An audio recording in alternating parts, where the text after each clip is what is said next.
Friends Shantanu, welcome to Shantanu Warsakar. Friends back to back video बनाया, इसीलिए ये कपड़ा बदल नहीं पाया।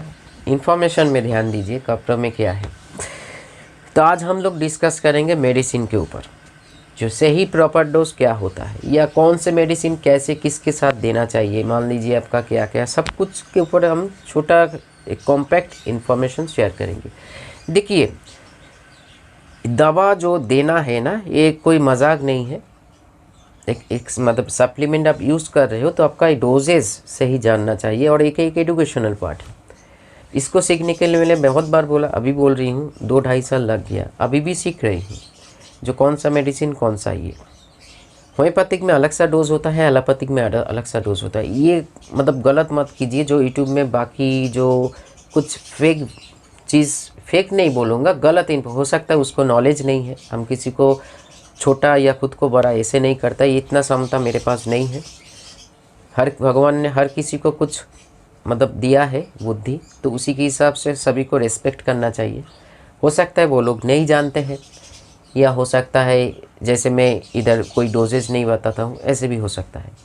फिर भी 1 लीटर पानी में 10 बूंद, 500 ml पानी में 5 बूंद कोई काम क्या नहीं है, चाहे होम्योपैथिक हो या एलोपैथिक हो। अगर ये तभी काम पे आएगा जब आप डायरेक्ट खिला रहे हो। डोजेस कितना होता है, एक होता है प्रिवेंट डोज होम्योपैथिक एलोपैथिक, एक होता है कुछ बीमारी हुआ है उसका डोज होम्योपैथिक एलोपैथिक, एक होता है एक एडल्ट वर्ड का कुछ बीमारी हो रहा है, वो खाना पीना छोड़ रहे हैं। खाना पीना छोड़ेंगे तो हल्का हो जाएंगे, मर जाएंगे, उसको हैंड फीड में ले रहे हो, उसके साथ एक मेडिसिन सप्लीमेंट यूज़ कर रहे हो, उसका डोज अलग होता है।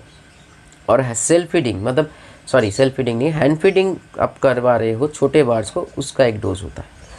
तो ये 4 किस्म का डोज होता है जो हम लोगों को मतलब बहुत अच्छी तरीके से जानना चाहिए। मैं इधर डोज डिस्क्लोज नहीं करूँगा, लेकिन एक आइडिया आप लोगों को दूंगा जो क्लियर हो जाएगा। जो लोग मतलब समझना चाहते हो तो उसी के हिसाब से काम कीजिए। बहुत लोग बोलते हैं आपको, मैंने वीडियो देखा, नाम नहीं लूँगा, सुबह में ये मेडिसिन दे दीजिए, रात में उठाइए। इतना जान लीजिए, साइंटिफिकली लॉजिकली बात है, जब भी कोई चीज़ एयर कांटेक्ट में आता है ना, उसका एक न्यूट्रिशन का या उसका जो वैल्यू है कुछ हद तक रहता है, बाकी नष्ट हो जाता है। होम्योपैथिक का अगर हम लोग देखें, 1 से 1.5 घंटा वो मोटा मोटी जाते जाते काम कर जाता है, और एलोपैथिक में 2-2.5 घंटा लग जाता है, क्योंकि उसका जो मतलब बनावट है अलग है, होम्योपैथिक का बनावट है अलग है।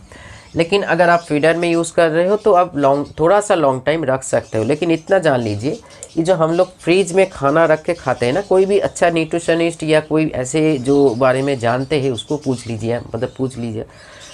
लीजिएगा। ये मान लीजिए एक एप्पल को हमने बाजार से ख़रीदा, ध्यान से सुनिएगा मेरा बात। एक एप्पल जब पेड़ पे होता है उसमें न्यूट्रिशन भरे होते हैं। पेड़ पे तोड़े जाने के बाद जो एप्पल आप रिसीव कर रहे हो, कब वो पेड़ पे तोड़ा गया, और अब कब आप उसको ख़रीद रहे हो, बिटवीन द गैप कितना दिन बीत गया, ये एक बड़ी बात है। क्योंकि साइंस बोलते हैं, मान लीजिए ये एप्पल के भीतर तो न्यूट्रिशन है, ठीक है, एप्पल के भीतर न्यूट्रिशन, खाने से न्यूट्रिशन आपको मिलेगा। फ्रिज में रखने से, हम लोग घर में ले आते हैं 1 किलो 500 के हिसाब से, कुछ खाते हैं कुछ रख देते हैं बाद में खाने के लिए। तो वो क्या होता है, फ्रिज में अगर कोई भी चीज़ रखते हो, खाना तो सड़ेगा नहीं, लेकिन उसका न्यूट्रिशन वैल्यू ख़त्म हो जाता है।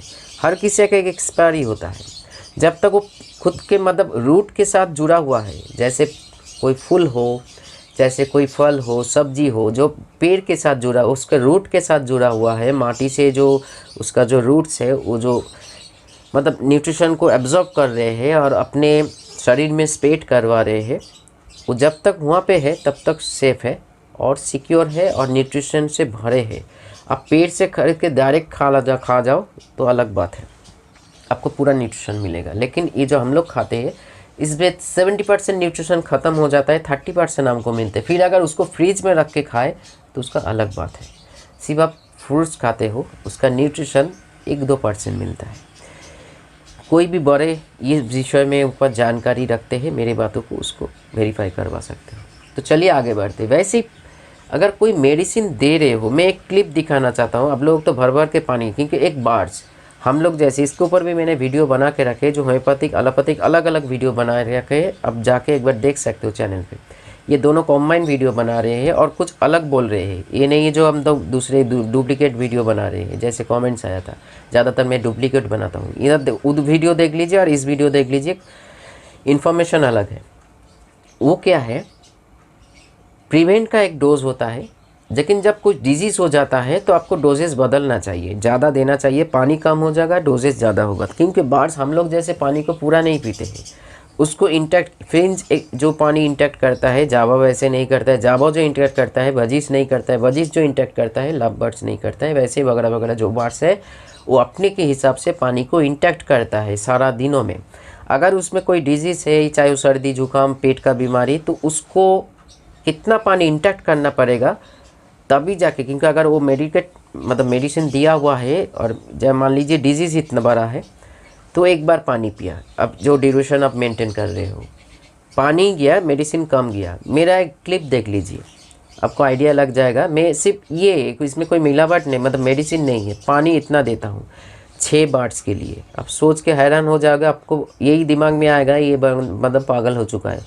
इतने 6 बार्स को इतना छोटा सा पॉट में इतना छोटा मात्रा में पानी कम कैसे?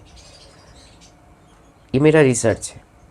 क्योंकि मैं बार्स को सिर्फ बार्स के हिसाब से नहीं, हर चीज़ नाखून से बाल तक फॉलो करता हूँ और सीखता हूँ, तभी जाके ये सामान में थोड़ा सा बढ़ाता हूँ। विंटर में इतना ही पानी रहता है। हाँ, हम बदलते हैं, 4-5 बार बदलते हैं, क्योंकि ये बदलना चाहिए। इसीलिए इस पोर्शन में अगर आप कोई भी मेडिसिन यूज़ कर रही हो इतना क्वांटिटी ऑफ पानी में, तो इतना जान लीजिए, अगर आप मेरे ही बार्स को ले लीजिए, वो बीमार है, बहुत जल्दी रिकवरी स्टेज में आ जाएगा। तो हम लोग को एक चीज़ को सीखना पड़ता है, जो होम्योपैथिक हो या एलोपैथिक हो, कितना मात्रा में कितने बैलेंस पानी में देना चाहिए और कितना ड्यूरेशन रखना चाहिए। और पानी फेंकने के बाद डिजीज़ के अनुसार उसको 3 बार देना चाहिए या 2 बार देना चाहिए। हर चीज़ के ऊपर हम लोग को एक प्रॉपर जानकारी होना चाहिए, तभी जाके। क्योंकि व्हाट्सएप में आता है, दादा आपने तो ये मेडिसिन दिया था, काम पे नहीं आ रहा है। डिपेंड ऑन जो आप कैसे उसको प्रोवाइड किया। 30 ml पानी में, ये 30 ml पानी में जो हम डोजेस बताते रहते हैं, अगर कोई डिजीज़ है तो पानी का मात्रा कम कर दीजिए ना, मेडिसिन ज़्यादा दीजिए, सप्लीमेंट ज़्यादा दीजिए, चाहे होम्योपैथिक हो या एलोपैथ हो। सेकेंड पॉइंट में मैं आना चाहूँगा, एक पॉइंट है, अगर सही डोज जानना है व्हाट्सएप फॉलो कर लीजिए, पिंग कीजिए, मैं बता दूंगा। या जब कोई आपको प्रॉब्लम हो तभी हमको व्हाट्सएप कीजिए। फ़ोन अगर नहीं पकड़ रही हूँ तो मैं डोजेस ज़रूर बताऊंगा, बताने के लिए ही तो आए हैं, लेकिन इधर डिस्क्लोज नहीं करूँगा। जब भी कोई बार्स का कोई, मान लीजिए आप पैरासीटामोल डाल रहे हो, और एक बात जान लीजिए, वजीस हो या लाभ बार्स हो या कोई भी बार्स हो, ह्यूमन का एज के अनुसार जो उसका जो गैप है या मिल है, उसी के हिसाब से पैरासीटामोल 250 के ऊपर जाना ही नहीं चाहिए लिक्विड फॉर्मेशन में। अगर कोई सीवियर केस है, सीवियर का मतलब बहुत एक गंभीर परिस्थिति है, जो मैंने मेडिकल टर्म्स को यूज़ किया सीवियर, तभी जाके हम लोग 60-50 का आधा यूज़ कर सकते हैं, या 500 पैरासीटामोल यूज़ कर सकते हैं, वो भी आधा, या एक भी दे सकते हैं, वो भी लिक्विड फॉर्मेशन में हो या ओरल फॉर्म, कुछ भी, वो तो अलग बात है। लेकिन ज़्यादातर बार्स को जो प्रॉब्लम होता है, पावर पैरासीटामोल का 250 में ख़त्म हो जाना चाहिए। ये मेरा रिसर्च है, साइंस भी यही बोलता है। क्योंकि बार्स का जो उम्र है, मान लीजिए मेरा जो उम्र है, अब मेरे बार्स का उम्र का कंपेयर किया जाए तो देखा जाएगा 250 आपको एक बार्स को, छोटे से 2 साल तक आप 250 यूज़ कर सकते हो। उसके बाद से आप जा सकते हो कोई सीवियर कंडीशन में। फिर भी छोटा मोटा बात हो तो पैरासीटामोल 250 थोड़ा सा डोज ज़्यादा बढ़ा देने से भी अच्छा होता है। मैं होम्योपैथ का बात नहीं कर रही हूँ, मैं एलोपैथी का बात कर रही हूँ। जब भी पैरासीटामोल दो, उसके साथ डाइजेशन मेडिसिन सब भी दो, या कोई भी हाई एंटीबायोटिक यूज़ कर रहे हो तब भी उसके साथ हजम का मेडिसिन ज़रूर दीजिए। प्रोबायोटिक तो जाएगा एंटीबायोटिक के साथ, लेकिन हजम का मेडिसिन जाएगा। क्योंकि शरीर में कुछ जो बैक्टीरियल फॉर्मेशन होता है, या शरीर में एंटीबायोटिक जब पहुंचता है, या शरीर में कोई पैरासीटामोल जैसे कुछ पहुंचता है, तो उसमें एसिडिटी फॉर्मेशन होता है। उस फॉर्मेशन की वजह से तभी जाके एक डाइजेशन मेडिसिन उसका सपोर्ट में होना चाहिए। एक बार बाद डाउट हो, डॉक्टर के पास वेरीफाई कर सकते हो, कोई भी ह्यूमन रेप्यूटेड डॉक्टर को वेरीफाई कर सकते हो। ये बात में कितना सच्चाई है, नियम सभी के ऊपर लागू है, ह्यूमन के ऊपर एक है, जीव जंतु को और अलग है, ये हो नहीं सकता। रिसर्च में मैंने ये भी देखा। तो इसीलिए ये सारे चीज़ अगर हम लोग फॉलो करेंगे, इतना गारंटी के साथ बोल सकता हूँ आपका बार्स एक्सपायर नहीं करेगा। थर्ड पॉइंट, आपको सही टाइम पे रोग को पहचानना पड़ेगा, तभी जाके ओरल मेडिसिन काम पे आता है। ये कोई अब्रॉड, ये विदेश नहीं है जो बार्स को इंजेक्शन दिया जाएगा, ये हम लोग का इधर है। बार्स को मतलब ह्यूमन का ही सही से चिकित्सा नहीं होता है तो एनिमल्स का बहुत दूर की बात है, लेकिन फिर भी डॉग कैट्स के लिए, रैबिट के लिए डॉक्टर है, बार्स के लिए सही डॉक्टर इधर किधर भी नहीं है, मैं दावे के साथ बोल सकता हूँ। तभी जाके तो इतना प्रॉब्लम है ना। आप कोई भी, मैं डॉक्टर का नाम नहीं लूँगा, उसी को आपके पास जाओ, कुछ भी लेके पहले अगर आपको टेट्रासाइक्लिनो मेडिसिन देंगे जो एंटीबायोटिक है ना, उसके साथ कोई प्रोबायोटिक गाड़ी, तो ये अगर डॉक्टर है तो उससे ज़्यादा तो मैं अच्छा हूँ। एटलीस्ट तो प्रोबायोटिक तो प्रोवाइड करवाता हूँ आप लोगों के माध्यम से। मैं उसको छोटा या बड़ा, मैं खुद को बड़ा नहीं बोल रही हूँ, ये हाल है डॉक्टर का। जो एंटीबायोटिक के साथ प्रोबायोटिक हमेशा होना चाहिए, तभी जाके एक चीज़ें अच्छा बनता है, या कोई विटामिन्स का सपोर्ट ज़रूर दीजिए। तो चलिए आगे बढ़ते। तो डोजेस को सही रखने के लिए, सही मात्रा में देने के लिए, पानी को डिजीज़ होता है तो कम कर दीजिए, मेडिसिन थोड़ा सा ज़्यादा बढ़ा दीजिए, जो आपका डोज उस टाइम पे होना चाहिए, वो भी depend on medicine. Antibiotic overdose नहीं होना चाहिए, एंटीबायोटिक से एक प्रॉपर डोज होना चाहिए, विटामिन्स का एक प्रॉपर डोज। ये जो हम लोग बोलते हैं 1 लीटर पानी में 5-6 ml दे दो, फिर वो 1 लीटर पानी क्या सेम को मतलब इक्वली डिस्ट्रीब्यूट होता है हर एक पॉट में? नहीं ना। हम लोग को क्या माप के देते हैं, एक अंदाज़ा हो गया जो है 1 लीटर पानी का हम लोग तोड़ देते हैं, या किसी को 4 लीटर लगता है, उसको अलग अलग, बड़ा सेटअप है तो अलग अलग कर देते हैं। तो यहाँ पे भी सीखने के बात है, जो 1 लीटर, जो मान लीजिए 1 लीटर पानी में हम लोग 5 ml यूज़ करते हैं, तो 4 लीटर पानी में हम लोग 20 ml या 18 ml यूज़ करेंगे। तो अगर 4 लीटर पानी के हिसाब से 5 ml क्या देना ज़रूरी है, या कम हो रहा है या ज़्यादा हो रहा है? क्या बात एक लॉजिकली बात है।